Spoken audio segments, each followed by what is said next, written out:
다 함께 사도신경하심으로 2026년 6월 9일 화요일 새벽기도에 하나님께 올려드리겠습니다. 전능하사 천지를 만드신 하나님 아버지를 내가 믿사오며 그 외아들 우리 주 예수 그리스도를 믿사오니 이는 성령으로 잉태하사 동정녀 마리아에게 나시고 본디오 빌라도에게 고난을 받으사 십자가에 못 박혀 죽으시고 장사한 지 사흘 만에 죽은 자 가운데서 다시 살아나시며 하늘에 오르사 전능하신 하나님 우편에 앉아 계시다가 저리로서 산자와 죽은 자를 심판하러 오시리라. 성령을 믿사오며 거룩한 공예와 성도가 서로 교통하는 것과 죄를 사하여 주시는 것과 몸이 다시 사는 것과 영원히 사는 것을 믿사옵나이다. 아멘. 찬송가 384장 찬송하시겠습니다.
하나님 아버지 감사합니다. 지난밤에도 평안한 쉼을 통해 육신의 피로를 풀어주시고 오늘 새벽에도 다시 육신의 눈을 뜨게 하시고 주께서 예비하신 말씀을 통해 저들의 영혼도 더욱 강건케 하시려고 다시 주님 앞에 불러주심을 감사드립니다. 주님께서 이 시간에 저들을 부르심에 순종함으로 주님 앞에 나와 주님께서 저들을 위해 예비하신 생명의 말씀을 받고 하루를 시작하길 원합니다. 주님께서 주시는 말씀을 통해 저들의 심령의 하늘의 지혜로만 가득하게 하여 주셔서 오늘 하루를 사는 동안 무엇을 하든지 오직 하나님께서 부어주신 하늘의 지혜로만 행하게 하셔서 하나님의 마음을 시원케 드리는 복된 하루가 되게 하여 주옵소서. 우리 주 예수 그리스도 이름으로 기도드리옵나이다. 아멘. 자, 이 시간에 하나님이 주시는 말씀은 창세기 46장 1절부터 27절까지 말씀 보겠습니다. 자, 화면을 보시면서 창세기 46장 1절부터 우리 함께 합독하시겠습니다. 이스라엘이 모든 소유를 이끌고 떠나 브엘세바에 이르러 그의 아버지 이삭이 하나님께 희생제사를 드리니 그 밤에 하나님이 이상 중에 이스라엘에게 나타나 이르시되 야곱의 야곱아 하는지라. 야곱이 이르되 내가 여기 있나이다 하매 하나님이 이르시되 나는 하나님이라 내 아버지의 하나님이니 애굽으로 내려가기를 두려워하지 말라. 내가 거기서 너로 큰 민족을 이루게 하리라. 내가 너와 함께 애굽으로 내려가겠고 반드시 너를 인도하여 다시 올라올 것이며 요셉이 그의 손으로 내 눈을 감기리라 하셨더라. 야곱이 브엘세바에서 떠날 새 이스라엘의 아들들이 바로가 그를 태우려고 보낸 수레에 자기들이 아버지 야곱과 자기들이 처자들을 태우고 그들이 가축과 가나안 땅에서 얻은 재물을 이끌었으며 야곱과 그의 자손들이 다 함께 애굽으로 갔더라. 이와 같이 야곱이 그 아들들과 손자들과 딸들과 손녀들 곧 그의 모든 자손을 데리고 애굽으로 갔더라. 애굽으로 내려간 이스라엘 가족의 이름은 이러하니라. 야곱과 그의 아들들 곧 야곱의 맏아들 루벤과 루벤의 아들 한옥과 발루와 헤스론과 갈비요. 시몬의 아들은 여무엘과 야민과 오핫과 야겐과 스할과 가나안 여인의 아들 사울이요. 레위의 아들은 게르손과 그핫과 모라리요. 유다의 아들을 곧 엘과 오난과 셀라와 베레스와 세라니. 엘과 오난은 가나안 땅에서 죽었고 베레스의 아들은 헤스론과 하물이요. 이사갈의 아들은 돌라와 부와와 욥과 시므론이요. 스볼론의 아들은 세렛과 엘론과 얄르엘이니. 이들은 레아가 밧단아람에서 야곱에게 난 자손들이라. 그 딸 디나를 합하여 남자와 여자가 33명이며 가세의 아들은 시변과 학기와 수니와 에스본과 에리와 아로디와 아렐리요. 아셀의 아들은 임나와 이스와와 이스위와 브리아와 그들의 누이세라며 또 브리아의 아들은 헤벨과 말기엘이니. 이들은 라반이 그의 딸 레아에게 준 실바가 야곱에게 낳은 자손들이니 모두 16명이라. 야곱이 아내 라일의 아들 곧 요셉과 베냐민이요. 애굽 땅에서 오네 제사장 보디발의 딸 아스낫이 요셉에게 낳은 므낫세와 에브라임이요. 베냐민의 아들 곧 벨라와 베겔과 아스벨과 게라와 나아만과 에히와 로스와 뭇빔과 훗빔과 아르시니. 이들은 라헬이 야곱에게 낳은 자손들이니 모두 14명이요. 단의 아들 후심이요. 납달리의 아들 곧 야스엘과 구니와 예셀과 실렘이라. 이들은 라반이 그의 딸 라헬에게 준 빌하가 야곱에게 낳은 자손들이니 모두 7명이라. 야곱과 함께 애굽에 들어간 자는 야곱의 며느리들 외에 66명이니 이는 다 야곱이 몸에서 태어난 자이며 애굽에서 요셉이 낳은 아들은 2명이니 야곱의 집 사람으로 애굽에 이른 자가 모두 70명이었더라. 아멘.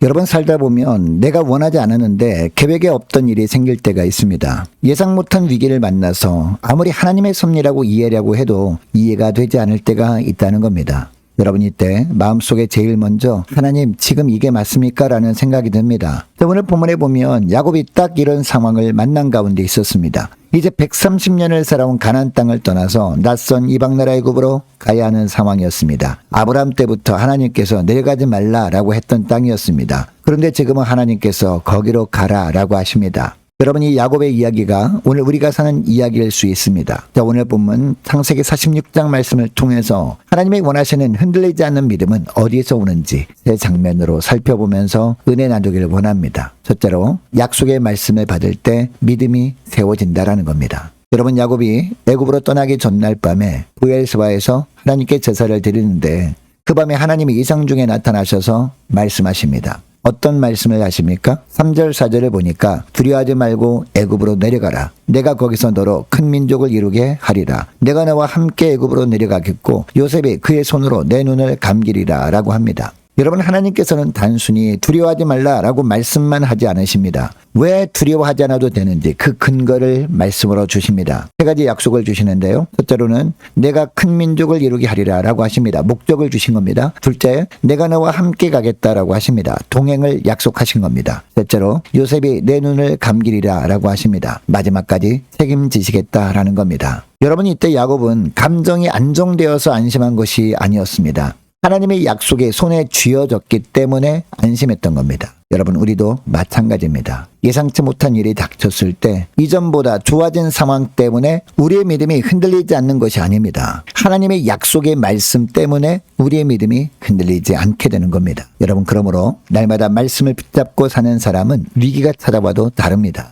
하나님이 분명히 말씀하셨기 때문에 이대로 끝나게 하시지 않는다라는 확신이 있기 때문에 흔들리지 않게 되는 겁니다. 여러분, 그러니까 흔들리지 않는 믿음은 기록된 하나님의 약속을 날마다 붙잡는 데서 세워진다라는 것을 믿으시고 오늘도 하나님의 말씀을 견고하게 붙드는 복된 하루가 되시기를 축복합니다. 둘째로, 하나님의 인도하심을 신뢰함으로 믿음이 자라게 되는 겁니다. 여러분, 하나님의 약속의 말씀을 받은 야곱은 온 가족을 이끌고 브엘세바를 떠납니다. 그런데 5절에 보면 특별한 표현이 하나 나오는데 야곱이 탄 수레를 바로가 그를 태우려고 보낸 수레라고 표현하고 있습니다. 여러분, 이 표현이 왜 중요할까요? 야곱이 애굽으로 향하는 것은 야곱 스스로 원해서 가는 것이 아니었다라는 겁니다. 하나님께서 바로왕의 심령을 움직여 주셔서 바로왕을 통해 야곱을 하나님이 초청해 주셔서 애굽으로 향하게 된 것이었습니다. 여러분, 하나님은 이미 요셉을 13년 전에 애굽에 먼저 보내셨습니다. 물론 한동안 노예로 살았지만 결국 하나님께서 애굽의 총리 자리로 요셉을 높여주십니다. 하나님께서 야곱 가족이 내려올 길을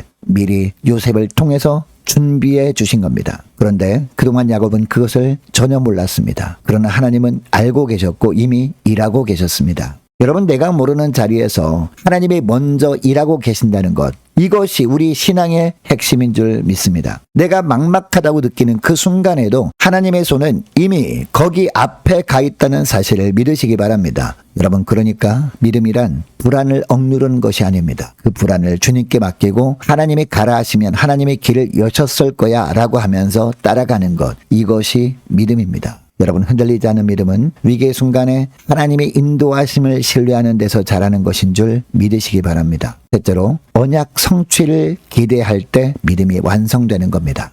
자, 8절부터 보면 애굽으로 내려간 야곱의 가족 명단을 소개하고 있습니다. 레아의 자손, 실바의 자손, 라헬의 자손, 빌라의 자손 순으로 명단이 쭉 이어집니다. 그리고 27절에 보면요, 애굽으로 이른 야곱의 집 사람이 모두 70명이었더라 라고 합니다. 여러분, 70명은 한 부족을 이루지도 못하는 적은 인원입니다. 그런데 이 70명이 하나님의 언약 백성의 시조가 됩니다. 이 70명이 애굽으로 가서 살다가 요셉을 알지 못하는 사람이 바로왕이 되었을 때부터 400년이 넘는 세월 동안 이스라엘 백성들은 노예 신분으로 살게 됩니다. 그런데 이 기간 동안 하나님께서 그들에게 은혜를 베풀어 주셔서 번성하게 하십니다. 마침내 모세를 통해 출애굽시킴으로 말미암아 아브라함에게 약속하신 언약을 온전히 이루어 주십니다. 여러분, 70명이라는 초라한 출발도 400년의 노예 생활이라는 절망도 하나님의 계획을 결코 막지 못했습니다. 여러분, 이것을 통해 알 수 있는 사실이 있습니다. 하나님은 숫자에 제한받지 않으시는 하나님이라는 겁니다. 또한 환경에 제한을 받지도 않으시는 하나님이라는 겁니다.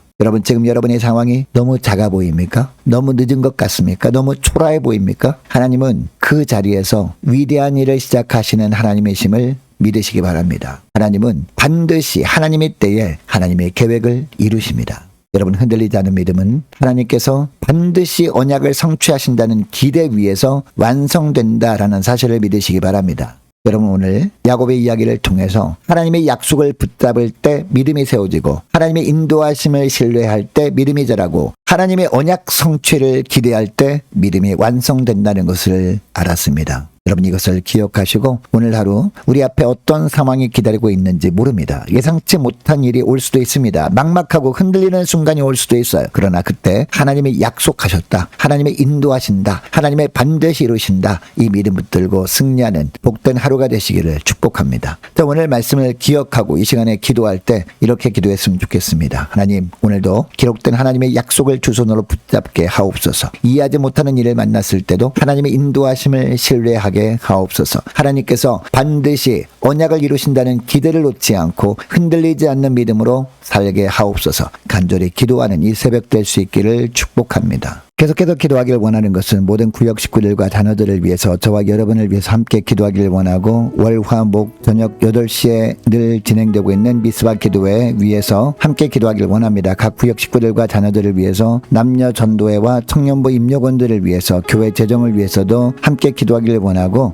우리 유초등부, 청년부, 우리 남녀 전도회 여러 행사를 준비하고 있는데 위해서 기도해 주시기 바랍니다. 유초등부, 중고등부, 청년부를 위해서 남녀 전도회와 각 구역을 위해서 함께 기도하기를 원하고 많은 환우들을 위해서 취업을 앞둔 우리 청년들을 위해서 선교사님들 가정들과 나라와 민족을 지켜 주옵소서. 함께 기도하기를 원하고 우리 교회 앞날을 위해서 동산제일교회와의 연합하는 모든 과정 가운데 하나님의 뜻대로 이루어질 수 있도록 또 한 마음이 되도록 함께 기도하기를 원합니다. 저와 여러분이 가지고 나온 기도 제목을 놓고 이 시간에 함께 기도하기를 원합니다. 기도하겠습니다.